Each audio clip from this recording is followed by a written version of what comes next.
it is clear that some Jamaicans, have chosen to live in areas which are dangerous to live in because those areas are susceptible to weather events. People have chosen to live on hillsides that are precarious. People have chosen to live very close to river banks, and some even build in river courses. We have quite a number of communities that are perched precariously again on gully banks.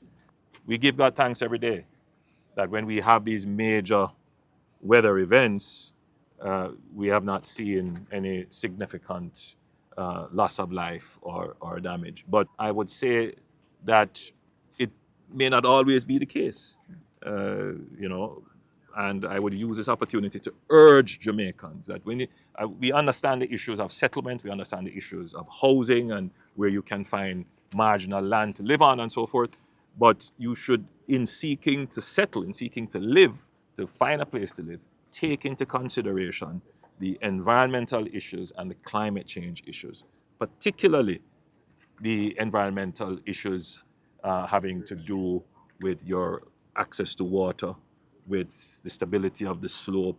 If you have to clear the land, how will that affect the stability of the slope? And then pay attention to the climate change issues. You're going to have frequent weather events. And what we notice about these frequent weather events is that they are of high intensity. So normally we would have a 50-year, let's say, a 50-year weather event. But we're now having these 50-year weather events once every 2 years. And if that is the case, then it is a creeping destruction of the infrastructure, and the probability of your house, which is built in a danger zone, being damaged.